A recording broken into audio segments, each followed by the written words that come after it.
ये गजेंद्र कौन है? ये हम सब लोग हैं भाई, हम ही तो हैं गजेंद्र। और ये ग्राह कौन है? बोले ये ग्राह है मृत्यु, मौत। गजेंद्र रूपी जीव का पग मृत्यु ने पकड़ा हुआ है। और बड़ी सोचने वाली बात है, पकड़ा भी क्या है भाई? जल किससे पी रहा था? सूंड से। तो सूंड पकड़नी चाहिए थी, पर ग्राह ने क्या पकड़ा? चरण। और मौत सबसे पहले क्या पकड़ती है? चरण। समझो अब चलने फिरने में दिक्कत होने लगी है, ज्यादा चल फिर नहीं सकते तो बुढ़ापा आ गया, मौत ने चरण पकड़ लिया। मृत्यु और ऊपर आती है, पेट तक अब कुछ पचता नहीं, तो डॉक्टर भी सलाह देते हैं हल्का भोजन करो। फिर मृत्यु और ऊपर आती है, दांत तक अब जब पचना नहीं है, जब आंत नहीं रही तो दांत का क्या करोगे? तो वो भी झड़ जाते हैं। मृत्यु और ऊपर आती है तो कान रास्ता छोड़ देते हैं। और वृद्धावस्था में कानों से ना सुनाई दे तो समझना बहुत पुण्य किए थे। नहीं, महात्मा जी कह रहे थे बोले बुढ़ापे में अगर कान से ना सुनाई दे तो बहुत अच्छी बात है। क्यों? क्योंकि बुढ़ापे में काम तो होगा नहीं। अब घर वालों से बार बार कहोगे कि भाई चाय बना दो तो घर वाले तो गालियां देंगे। अगर कानों से सुनोगे तो दुखी हो जाओगे। इसलिए भगवान काल देवता कान बंद कर देते हैं। और वृद्धावस्था में क्या कहते हैं? अन्यास्य दोष गुण चिंतन मासु मुक्त्वा सेवा कथा रसमहो नितरां पिबत्वम्। अब कानों ने रास्ता छोड़ दिया, मौत ऊपर पहुंची, आग से दिखाई देना बंद हो गया और ऊपर गई, बाल सफेद हो गए। अब भगवान ने कहा कि अपने काले कामों को छोड़ और जीवन को श्वेत बना ले। छोड़ काले काम। तो मृत्यु पकड़ती भी चरण है और गजेंद्र का चरण पकड़ा हुआ है। और जब संकट आता है भगवान की याद भी तभी आती है। दुख में सुमिरन सब करे, सुख में करे न कोई। जो सुख में सुमिरन करे तो दुख काहे कोई। आज गजेंद्र को भगवान की याद आई, आज गजेंद्र ने भगवान का स्मरण किया और गजेंद्र ने भगवान के सन्मुख गाते हुए गजेंद्र ने कहा, बहुत सुंदर एक भजन है। हे गोविंद हे गोपाल अब तो जीवन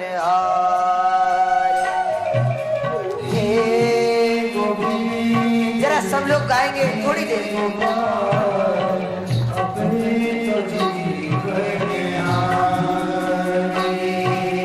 हे गोविंद हे गोपाल अब तो जीवन आरे।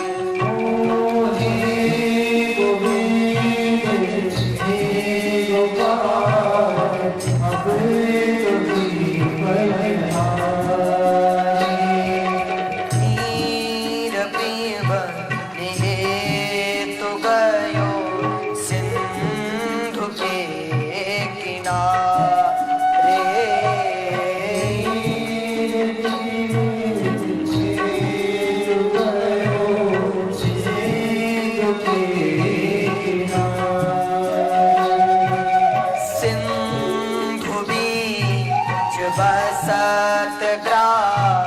चरण लई पछाड़। सिंधु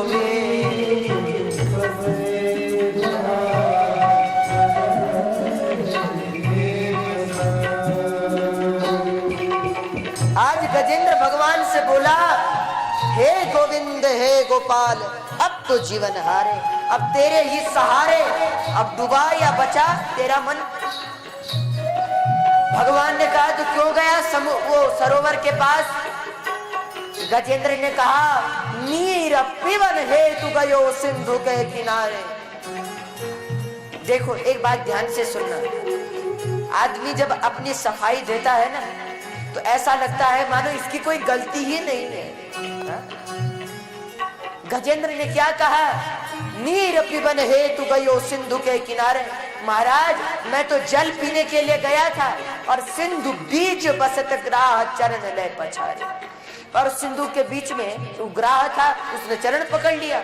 तो भगवान ने कहा एक बात बता, तू जल कहाँ पी रहा था?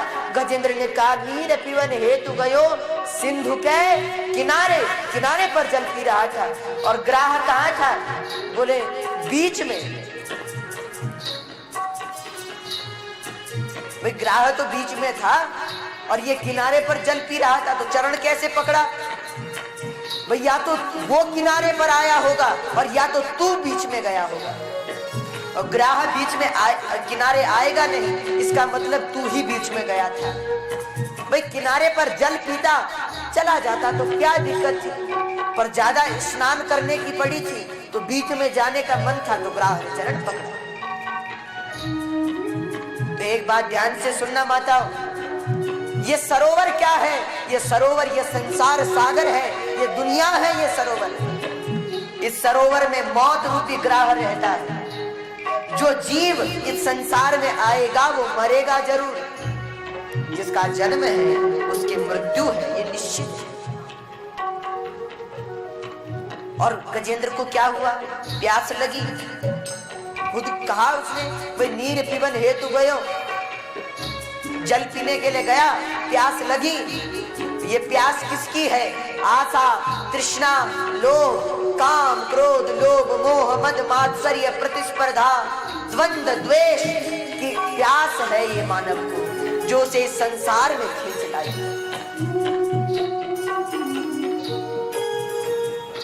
एक बात बताओ, जीवन से पहले कहां थे? जन्म लेने से पहले कहां थे?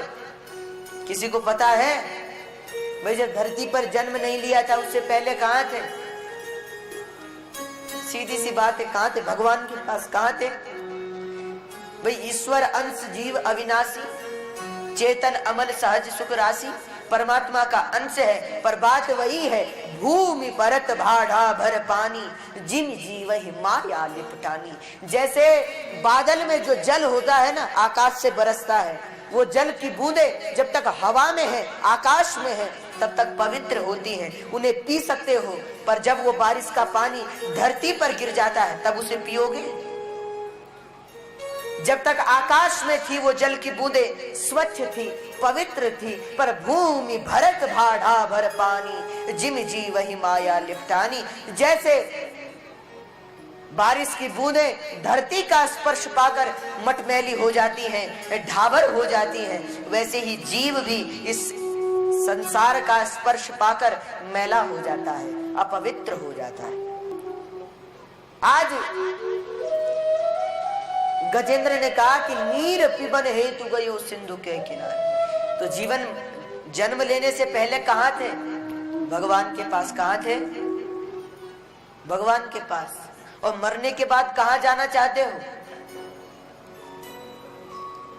भाई नर्क में कितने कितने लोग जाना चाहते हैं? हाथ उठाओ जरा, जो नर्क जाना चाहते हैं। और भगवान के पास कौन कौन जाना चाहते हैं? वो हाथ उठाओ। सब जाना चाहते हैं। जन्म लेने से पहले भगवान के पास थे, मरने के बाद भी भगवान के पास जाना है। तो जब जाना वही था तो यहाँ क्यों आए? भाई जब जाना वही था, मंजिल वही है, तो यहाँ क्यों आए? क्योंकि नीर पिबन हेतु गयो सिंधु के किनारे।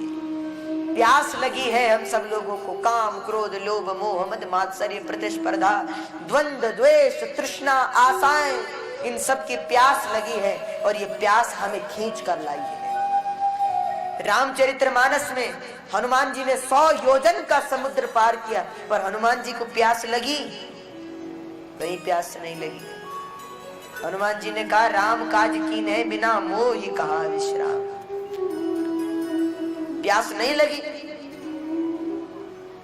और बड़ी विचित्र बात है, क्यों नहीं लगी?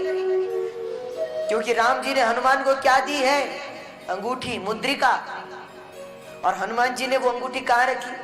हाथ में नहीं रखी, किसी कपड़े में भी नहीं बांधी। वो अंगूठी हनुमान जी ने मुख में रखी है। और राम नाम की अंगूठी जब तक तुम्हारे मुख में है, राम नाम तुम्हारे मुख में है, तब तक तुम्हें इस जगत के प्रपंच की प्यास नहीं लगेगी। और एक बात ध्यान से सुनना, अगर हनुमान जी को प्यास लगती, नीचे उतरते, तो भक्ति रूपी सीता के दर्शन कभी नहीं होते। क्योंकि कभी आप सुंदरकांड में पढ़े, जो लंका का वर्णन तुलसीदास जी ने किया है, कनक कोट विचित्र मणिकृत सुंदरायतना घना। कैसी है लंका? सबसे पहले तो कनक कोट, लोभ हर आदमी को पकड़ लेता है, और लोभ की ही प्रतिमूर्ति स्वरूपा है लंका, सोने की लंका है। कई लोग कहते हैं महाराज, एक व्यक्ति हमारे पास आया, बोले महाराज सोने, लंका सोने की थी। हमने कहा भाई हाँ, लंका सोने की थी। क्यों? जब तुलसी जी ने लिखा है कि कनक कोट विचित्र मणिकृत, सोने की लंका थी। तो बोले महाराज सोने, सच में सोने की लंका थी? मतलब सोने के घर, सोने का सब कुछ। तो भाई अब चलो ये मत मानो कि सोने की लंका थी, तो ये मानो कि सोने वालों की लंका थी। सोने की लंका तो थी, पर सोने वालों की लंका भी थी। यहाँ एक एक दो दो दिन सोने वाले नहीं, बल्कि 6-6 महीने सोने वाले लोग रहते हैं। ऐसी लंका है, सोने वालों की लंका है।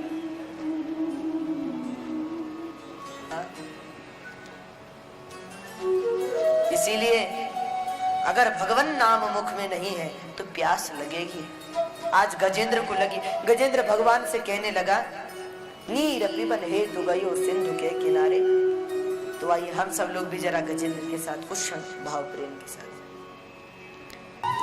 नीर पिबन हेतु गयो सिंधु के किनारे।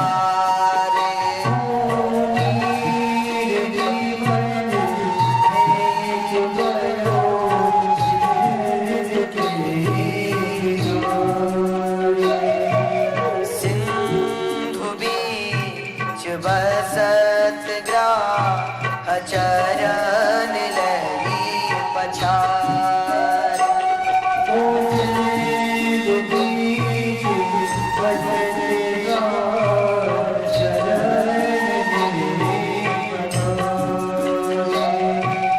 हे गोविंद हे गोपाल अब तो जीवन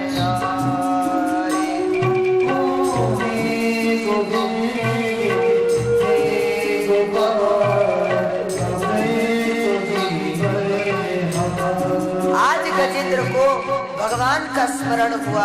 और जब भगवान की याद आई तब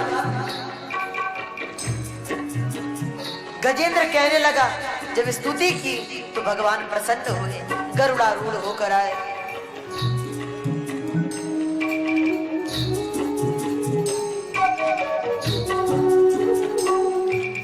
बारिका शब्द भयो सोर भयो भारी। बारिका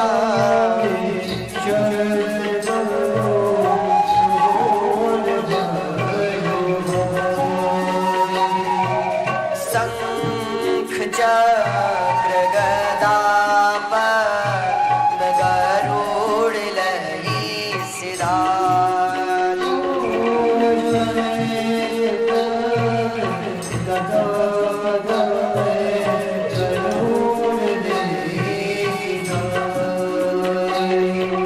दीन की अब शरण रखो नंद के दुलारे।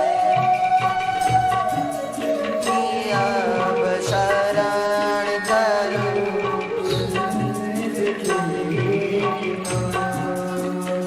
सोन्तः सरस्युर्बलेन गृहीत आर्तो दृष्ट्वा गुरुत्मति हरिं खौपात चक्रम् उच्छिद्य साम्बुजकरं गिरिमाह कृच्छ्रान् नारायणाखिल गुरो भगवन् नमस्ते। तं वीक्षपेणितमजा सहसावतीर्या सग्राहमासु कृपयोज्जहार।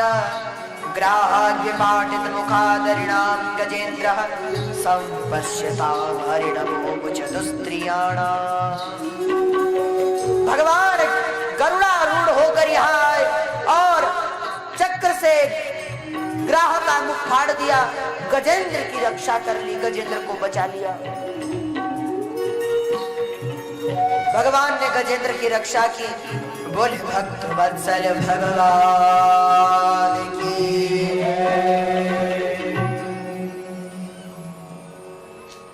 तो गजेंद्र की रक्षा की, ग्राह का अंत किया। अब एक बात बताओ, एक बात जरा सोचने वाली, भगवान को किसने बुलाया? आप लोग उत्तर देंगे। भगवान को किसने बुलाया? गजेंद्र ने। किसने बुलाया? गजेंद्र ने। और भगवान ने उद्धार पहले किसका किया? ग्राह का। तम विक्षपीडित मजा सहसावतीर्या।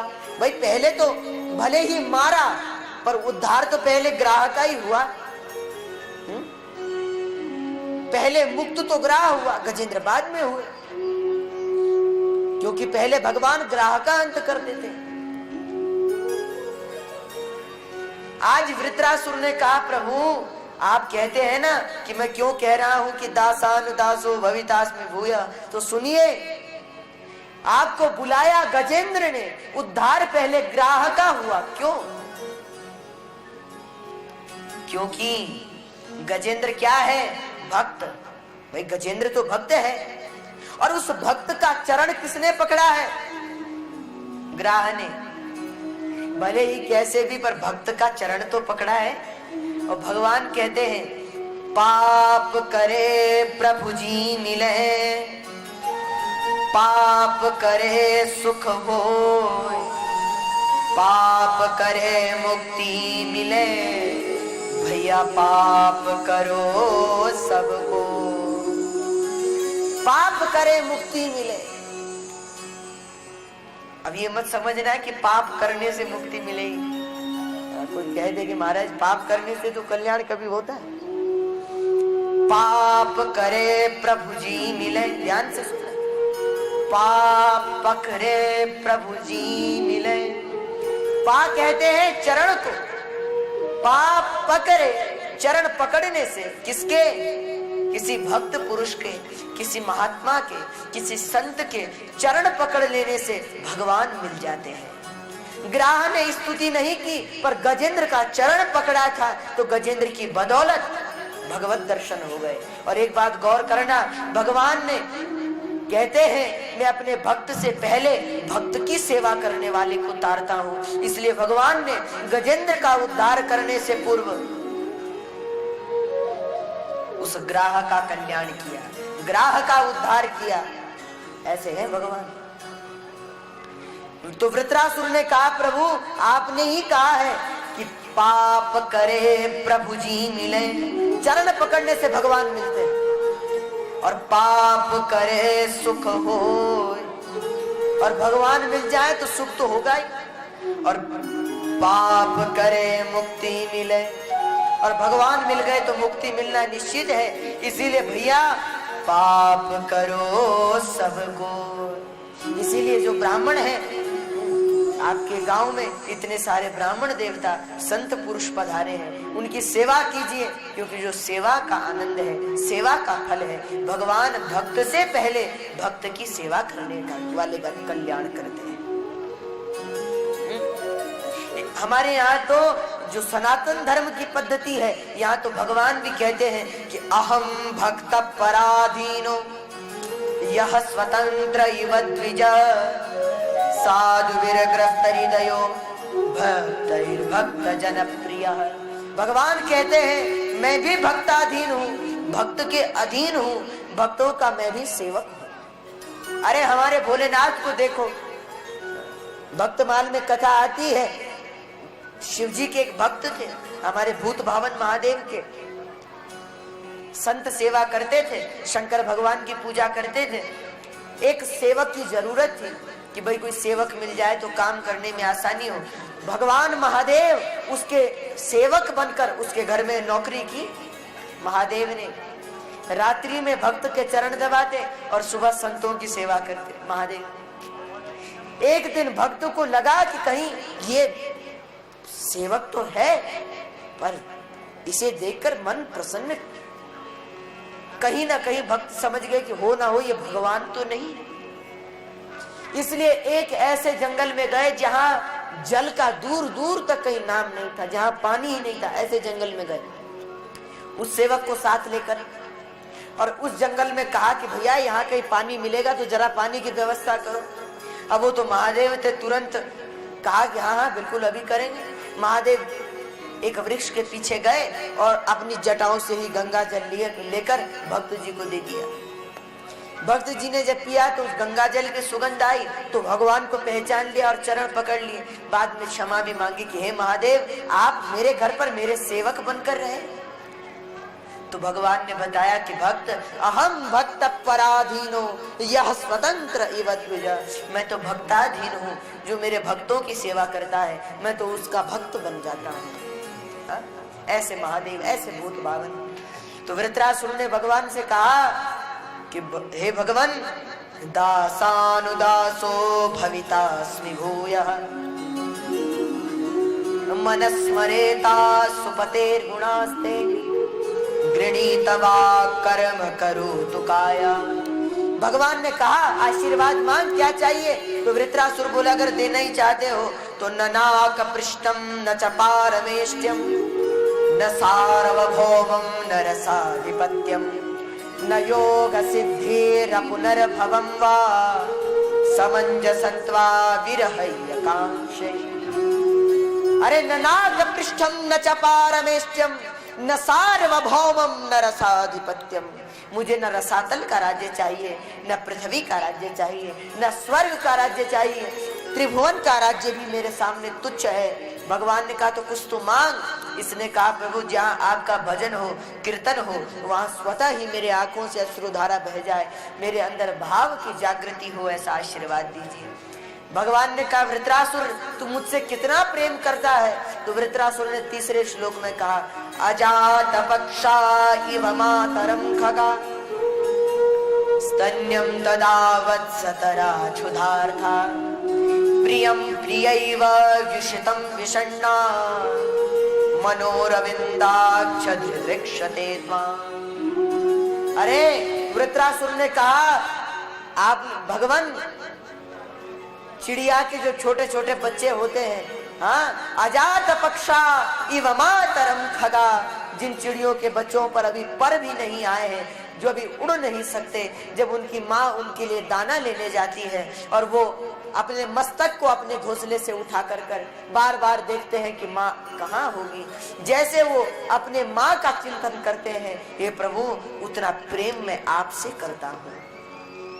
और इतना ही नहीं, अजात पक्षा इव मातरम खगा स्तन्यम तदा वत्सतरा क्षुधार्ता, भूखा बछड़ा जिसकी माँ गाय चरने के लिए जंगल में गई है, सायंकाल में बछड़ा अपने माँ का चिंतन करता है कि माँ कब आएगी, मुझे दूध पिलाएगी। अरे प्रियम प्रियैव विषितम विषण्णा, जिस पत्नी का पति परदेश चला जाए, कहीं चला जाए, तो जैसे वो पत्नी अपने पति का चिंतन करती है कि मेरे पति देव कब आएंगे, वैसे हे परमात्मा, हे प्रभु, उतनी भक्ति मेरी आप में हो जाए, ऐसा आपसे आशीर्वाद चाहिए।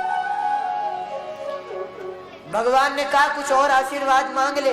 तो ये वृत्रासुर बोला ममोत्तम श्लोक जनेषु सख्यम संसार चक्र भ्रमतः स्वकर्मभि त्वन्माययात्मात्मजदारगेः स्वासक्त चित्तस्य ननाथ भूयात्। अरे ममोत्तम श्लोक जनेषु सख्यम, संसार चक्र भ्रमतः स्वकर्मभि, इस संसार चक्र में मैं जानता हूँ मैं अधर्म हूँ, अधर्मी हूँ, पापी हूँ, शरीर से राक्षस हूँ, दुराचारी हूँ। अरे हे प्रभु, मैं जानता हूँ कि मेरी मुक्ति नहीं हो सकती, अगले जन्म में मुझे फिर इस संसार में आना ही पड़ेगा, पर इतना जरूर आपसे आशीर्वाद मांगता हूँ मैं नहीं कहता कि मुझे मुक्ति दो, पर इतना जरूर कहता हूँ कि संसार चक्र भ्रमतस्व कर्म भी त्वन्माययात्मात्मजदार गेहे स्वासक्त चित्तस्य ननाथ भूयात्। मेरे बंधु बांधव रिश्तेदार भगवत भक्ति वाले हो, मेरा परिवार भगवत भक्ति वाला हो। और हे प्रभु, हे गोविंद, हे माधव, हे मधुमथन, मैं आपको कभी ना भूलूं, हर अवस्था में आपका स्मरण रखूं, यही आशीर्वाद चाहिए। तो बताओ ये भारत भूमि कितनी श्रेष्ठ है। यहाँ के देवताओं और ऋषि मुनियों की तो चर्चा क्या करें, पर यहाँ के असुर भी ऐसी स्तुति भगवान की करते हैं। सोचो, इस भारत भूमि में असुर भी भगवान की पूजा करते हैं, तो संत और महात्माओं की तो बात ही क्या की।